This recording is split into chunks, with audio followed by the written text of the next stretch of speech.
Merhaba arkadaşlar, bu akşamki son video, yani yarın ve haftaya facı camları başlayacağız arkadaşlar. Şimdi arkadaşlar, şimdiki tanıtacağım texture pack'in adı, ya bu 10. texture pack'imiz. O yüzden çok güzel, sevdiğim bir texture pack yapmak istedim.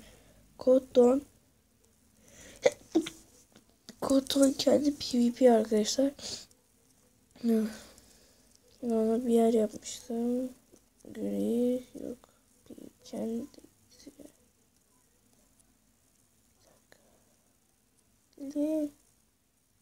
yapmadım.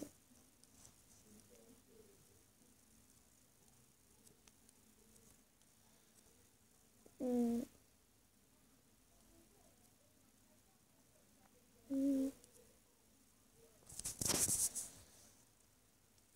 Evet, buydu arkadaşlar.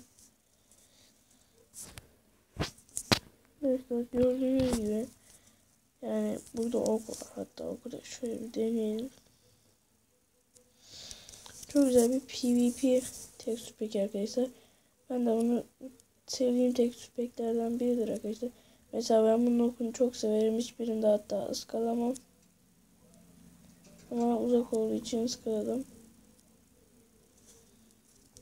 Hatta kılıcını da görüyorum arkadaşlar. Bu arada Golden Apple'lar falan çok iştah açıcı yani. Şuna baksana da. Apple'a falan. Bunlarda pek değişiklik yok ama gayet iyi bence. Yani tam bir PvP ideal. Yok abi.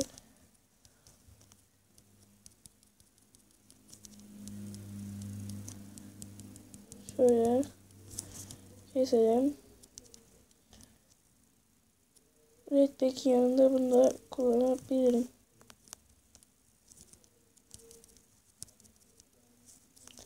Düşünsene bak, bunları alan olarak düşün. Bunu arkadan kestim.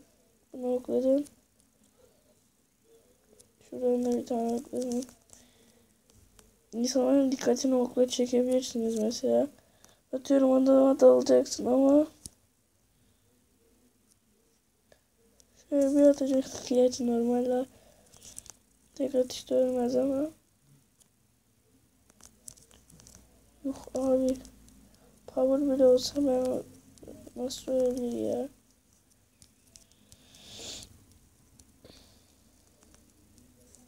Diğerlerini de göstereceğim. Arkadaşlar şimdi bunu gördünüz zaten. Bu tarz.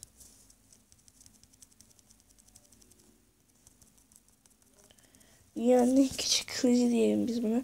Ama küçük olması arkadaşlar benim için daha iyi.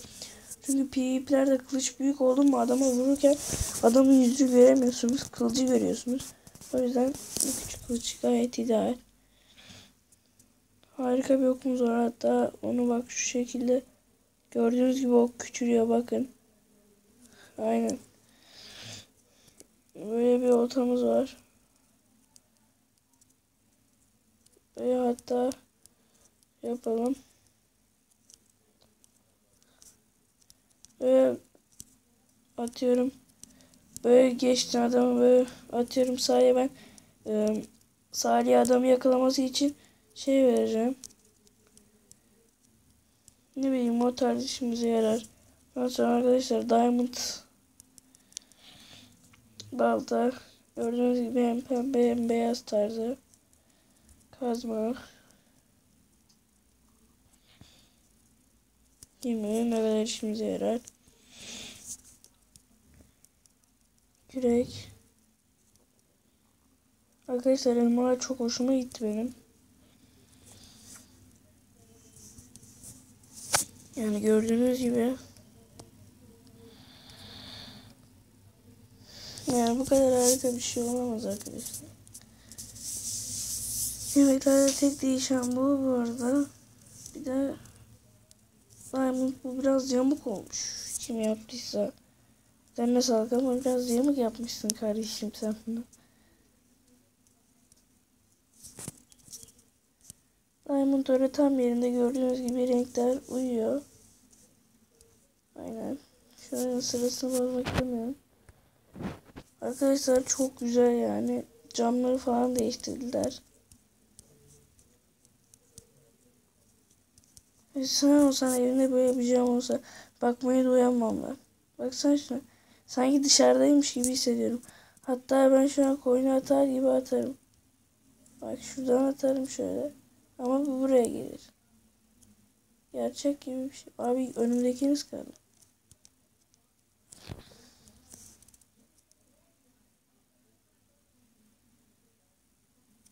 Al sana.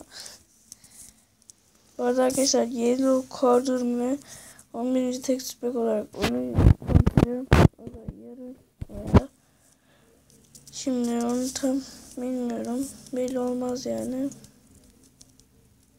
O da güzel arkadaşlar. Neyse arkadaşlar.